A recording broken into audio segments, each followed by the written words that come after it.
Hey there, I am Sam the Cooking Guy, and we're calling this Turkey 101. If this is your first time cooking a turkey, and for many of you it will be, we've got your back. We're gonna show you everything you need to know. You're gonna feel pretty confident by the time we're done. And if you've already cooked a turkey, which let's be realistic, that's once a year for most of us, you may have forgotten things. Or you might learn a few new tips from me. We've still got your back. You're gonna learn how to defrost properly. And don't laugh, because a lot of people get that part wrong. You're gonna learn how to spatchcock a turkey, which will change the turkey playing field significantly for you. You're gonna learn how to brine a turkey. Maybe the most important part of this entire process. And then we're gonna show you how to cook a turkey in the oven, in the smoker, and in the deep fryer. And after cooking your turkey, we're gonna show you how to carve a turkey.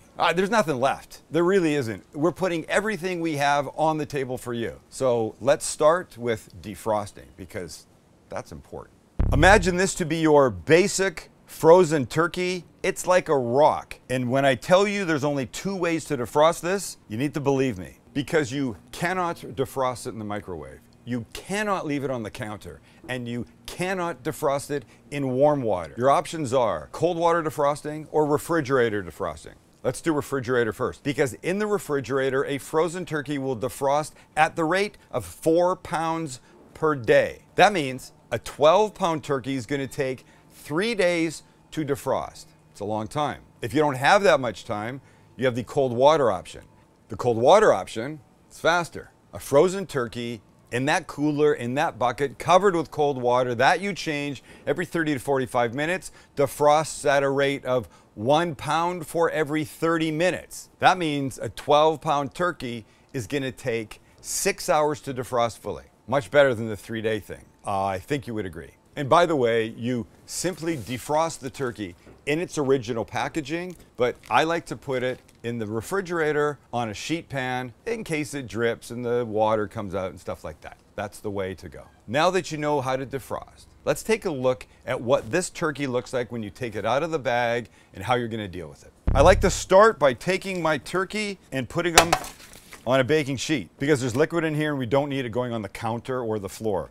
So now you get yourself a pair of scissors and open up the handy bag. Now we gotta take the bag off. So same thing, a little snip, but make sure you're not snipping close to the turkey. And we open them up. Now, the liquid, if you take the turkey out the right way, the liquid will stay mostly in this bag. And then you can take him out and be very careful with the liquid. Lift this up, turkey's there, liquid's gone. Still have a few more things before we really get going.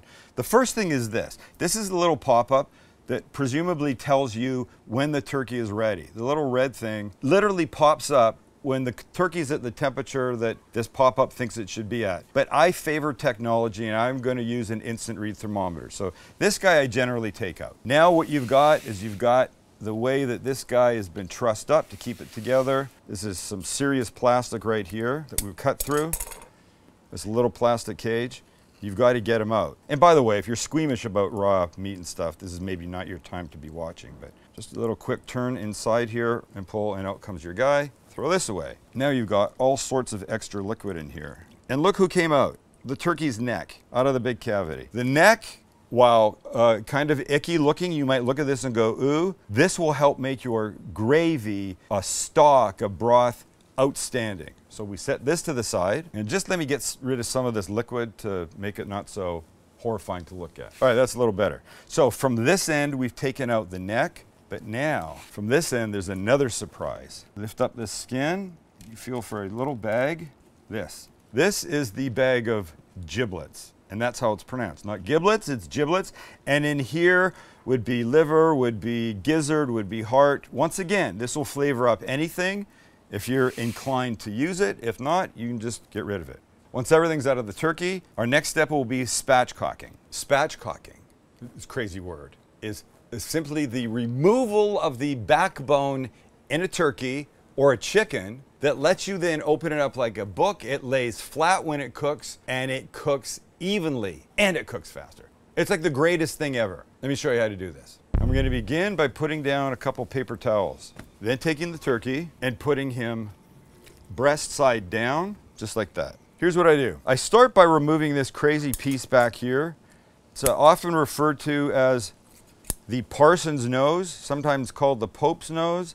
There's cartilage, there's a little bit of meat in here, but it's kind of weird and it hangs there in an odd way. It's the tailbone. I don't like it. I remove it. So here is the backbone of a turkey. Same spot here is. It should be easy to find. Again, this is the back. The breasts are face down right now. So now what I'm going to do is I'm going to take a pair of good kitchen shears and I'm going to cut on either side of this backbone. So now this part you're going to hear crunching because you're cutting through bone. You're going to cut all the way up this side, then cut all the way down that side. Your other option, should you find this doesn't work for you, is to use a small serrated knife like this. I'll continue here and here. We'll make this quick because I know not everybody likes this part. We're free. Ladies and gentlemen, a backbone. I know it's a bit graphic, but once again, this is going to help make a stock, a soup, a gravy, outstanding. But let's look at what we've got. We've got a bunch of liquid in here that I want to get rid of. Now, right here, up by the wings, this little middle section, I'm going to take this little knife and make a little cut. And this is going to help open this guy up. So we turn him over, and now we want to open him up like a book. You start to spread here. Do you hear that? That's the noise that you want. And now I find it easiest if you take a couple sheets of paper towels for grip, put them on top, and just like you're giving chest compressions, you push down and look what you've done. You've leveled the turkey playing field literally. And so what happens now is that the breasts are going to cook at the same rate that the thighs and legs do. And now we come to what I believe, ladies and gentlemen, is the single most important step when cooking a turkey, and that's the brining. And I know you've heard of it before, and if you don't know what it is, generally it's putting the turkey in a salt, sugar, water solution for 24 to 48 hours to help make it better, more flavorful, more tender. Wet brining is what that's called. And it's a huge pain. You have to boil water and put the salt and sugar in until it dissolves, and then let it cool down, and then find a big vessel and put the turkey in it, and then find that big vessel space in your fridge. And I don't know how you're going to do that, but I don't want you to do that. You don't need to do that because we're dry brining. Dry brining is just putting kosher salt on the turkey, and it does all the same things, but not in a messy way. Let me show you how this works out. You're going to like it. It's very simple. Alrighty, here's our friend. Dried, he's upside down on a rack on a sheet pan. Here's what we're going to do. We're going to take kosher salt, not table salt, kosher salt. No additives, no nothing. Coarser grain, it's better. We're going to put this salt on this turkey at a ratio of 1 tablespoon for every 4 pounds of turkey. So this whole turkey is going to get about 3 tablespoons of this. So we'll put some on the back, of course. We'll reserve most of it for the front. So just sprinkle liberally. And then we're going to turn them over and continue with the salting. And make sure you get all underneath. Do the breasts well, the thighs, the legs, top, bottom, inside. I'd say outside, but I guess this is the outside. And when you're done, this goes in your refrigerator uncovered for 24 to 48 hours. I'm suggesting 48. I think it just makes it better. Flavorful, tender, juicy. It's the best thing. But remember what we talked about. We talked about the defrosting and how long that takes. And then you've got now to take into consideration how long the brining will be. So let's do some math in our heads. Let's say Thanksgiving is Thursday. You ideally want this turkey in your refrigerator, dry brining, no later than Wednesday. That means you have to calculate your defrosting time leading up to that. But know this, once defrosted, a turkey is fine in your refrigerator for 4 days. That was a lot. Thanks for hanging in. Only thing now is to cook 3 turkeys. We're going to start with the one that takes longest, and that's the smoked turkey. We begin with our rub, and our rub consists of dried rosemary, thyme, sage, black pepper, and garlic powder. This gets mixed. Time for the turkey. And here's our guy, beautifully brined and ready to go. They don't look that pretty, of course, but here's where I want to start. We're going to put oil on both sides, but we flip first. One quick dry here. I have a brush and I have a little neutral oil. Neutral oil is not flavored oil. It's not extra virgin olive oil. Could be vegetable, could be canola, could be avocado. Save the expensive olive oil for other times. So when you get a nice little coating on here, we take our seasoning. We go light on this side, we'll do more on the other side. But we definitely want to add some flavor here. And now we'll flip them back over like that. The oil comes back and on we go. And now, you know, lift, get underneath. Suppose this would be the armpit. Underneath, here, here, here, and of course the breast. And when the oil's on, back with the seasoning to cover. Do a nice job. Respect the turkey. You want him working on your behalf, or her. I don't actually know. Beautiful, beautiful. When you feel good about your work here, only one thing to do. Take them over to the smoker. And here we are. 2 hands. Don't want to drop him. Over, over, over. Nice, right in the middle. Love that. Smoker's at 275. This will take, maybe 2.25 hours. But we're not going to guess. We're going to use an instant read thermometer starting about, the hour-and-a-half mark. We want to pull this guy off at 160. Your end temperature wants to be 165. But if you pull it off at 165, it'll rise up to maybe 170, 172. We don't want that. We want it perfect. So 160, we'll get the thermometer and we'll be fine. And this leads us to turkey number 2, my personal favorite, the oven roasted turkey. There's how we start. Fresh thyme, fresh rosemary, fresh sage, black pepper, and butter. You know this is going to be good. In these guys go, and we mix just into a gorgeous, well-combined paste. Now the turkey, and like before, we'll give this kid the flip and a quick dry. Oil and water, butter and water, not the best combo, and we brush. And just like the smoked turkey, we'll save most of it for the top side, but you absolutely want to bring some flavor here too. And if you could smell what was going on this turkey, the fresh herbs are amazing. Let's turn our friend around. 1, 2, and 3. Beautiful. It's beautiful. Well, okay, it's gonna be more beautiful when it's cooked, but it's beautiful to me right now. 2 things left to do. 1, I wanna take these wings and as much as you can, try and tuck them under. I always think it cooks better like this. And then of course you get the perfect breast color as opposed to there being like a shadow where you didn't get any direct heat. It's a little hard, but you can do it. One last step, and it's an important one. I'm gonna add about a cup of vermouth to this pan. It's gonna help steam, it's gonna help flavor, it's gonna make everything nice. And the drippings from the turkey are gonna go into that, and that will make your drippings better when you go to make your gravy. This guy's going in a 425 oven, and we'll see him in a while. And I know I told you a turkey cooks faster when it's spatchcocked, but check this out. Generally a round turkey, a whole turkey, not spatchcocked, in the oven, 15-ish minutes a pound. This guy, spatchcocked, maybe 8 minutes a pound. That's half. And it will be better and cooked more evenly.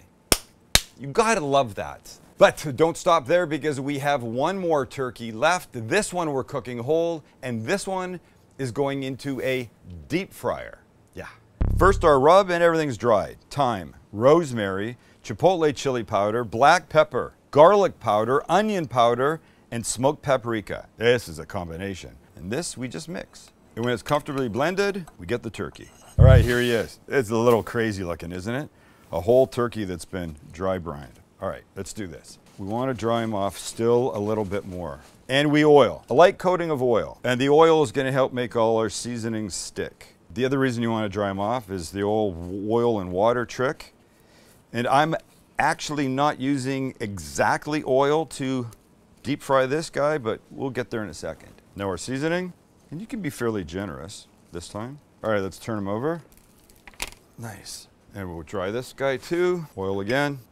Here's that backbone that we took out of the other 2, and the seasoning. I don't want to put them in the basket like this. I want them to cook more like that. So to do that, I'm going to take a piece of string and go underneath here and underneath here, around the wing tips once, like so, like here, and the same thing on this side.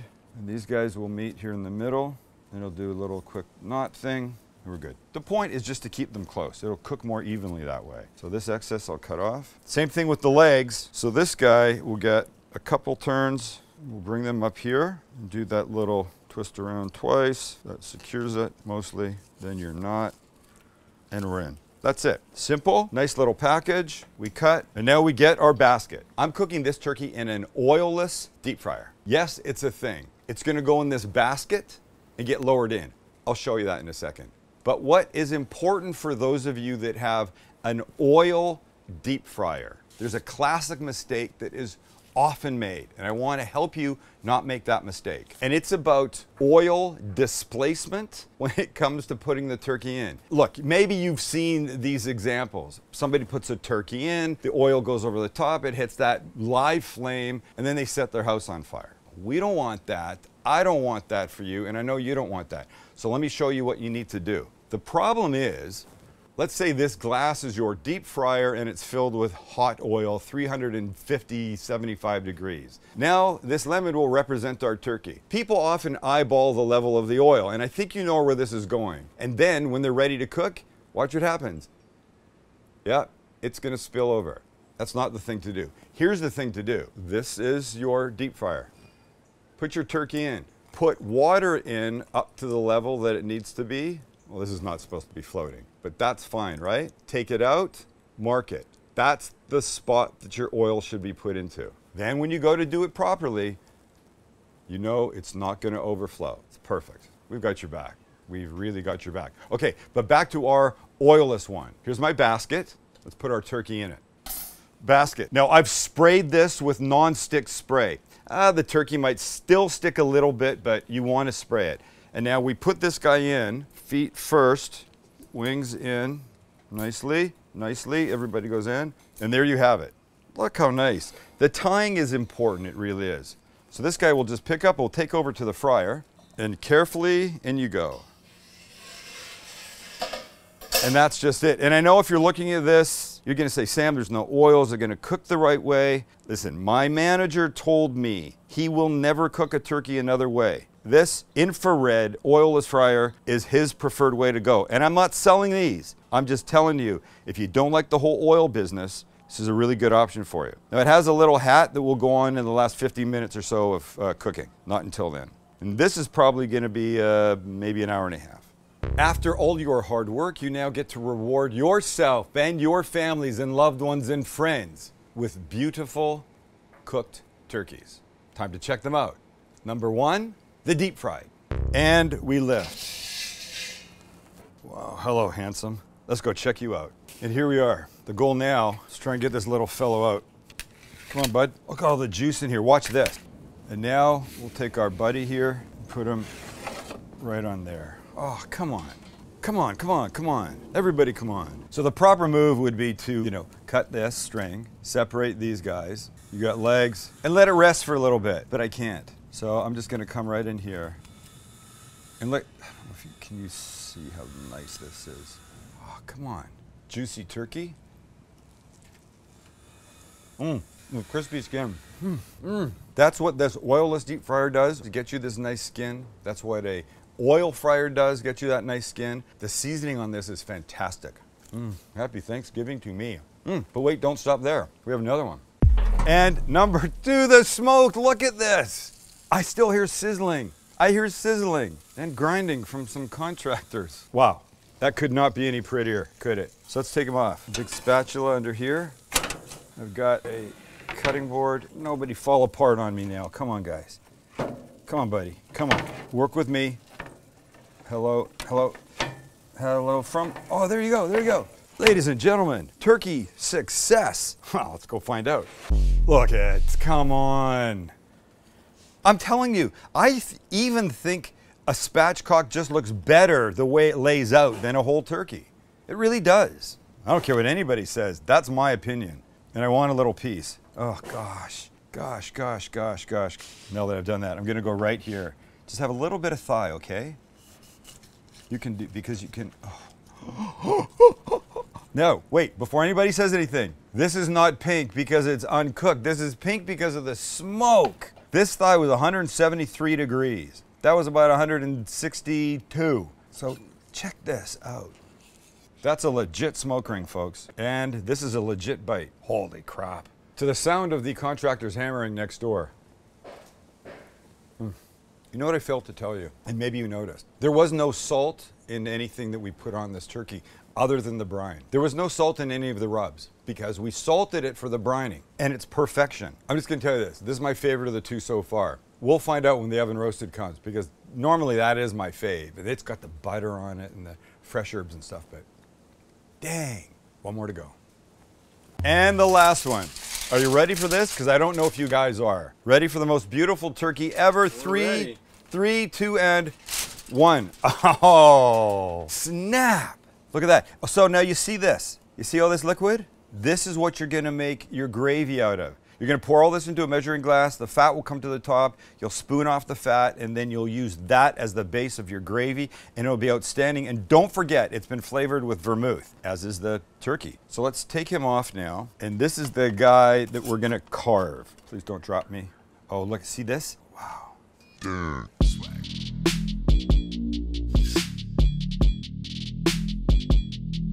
I'm gloved up and I'm ready to carve. Carving is very simple. I mean, a couple things you need to know. For me to do this though, I'm gonna turn them around because it works better on this direction for me. I'll start by taking off the leg thigh section. That's easy. Just follow this little line right here, right? See this? Fantastic. See that? That came off just like that because it's tender, it's cooked perfect, and now you want to separate the thigh from the leg, and it's almost the same thing. You go down here, and then you can take the thigh and the leg, snap, right there, and here's your cut. So let's just start to put these guys out here. So if you want to cut the thigh, which I know some people like to do, you come down like this, make one little cut. And again, it's a little ball socket that you're looking for that separates nicely. So we'll put this here. Now let me show you what I like to do with the wings. These you literally can start to twist. Wait for that little snap right there. And then you come in with your knife and look for the little joint and twist and separate. There you go. So what you've got basically is a giant drummy and a flat, just like if you were having chicken wings. Give that to somebody that's standing staring at you, dying for something to eat. We can go down here with this one. And this meat right here, you know what this is perfect for? A bite. And this is for this. The butter, the fresh herbs. It is absolutely my favorite way to cook a turkey. I'll get the other wing off, and then I'm gonna show you the breast because that's important, and you're gonna like the way I do it. Here's the move. Breastbone down the middle, just on this side of it. You come down, come around underneath. We follow it, we follow, we follow, we follow, we come back, and then where we went in here, we come down here, and if you've been a good kid, the breast comes off whole like that. And then what I like to do is this. Cut in beautiful pieces. You know, the skin's gonna want to move around, so be gentle with it, take your time. And then this whole thing just gets picked up, set on your board. Pretty, pretty, pretty. And then you would do the same with the other breast. There's really not anything else we could show you other than how to eat it, and I think that should be pretty obvious. We've taken you from a solid frozen turkey to this, to gorgeous oven roasted, gorgeous smoked, and gorgeous deep fried turkey. I want you to remember something. If this is your first time, a turkey is just a big chicken. It really is. If you can cook a chicken, you can cook a turkey. If you can't cook a chicken, you should know how to do that. And if Thanksgiving's coming up, start with the turkey. You have to start sometime. Am I right?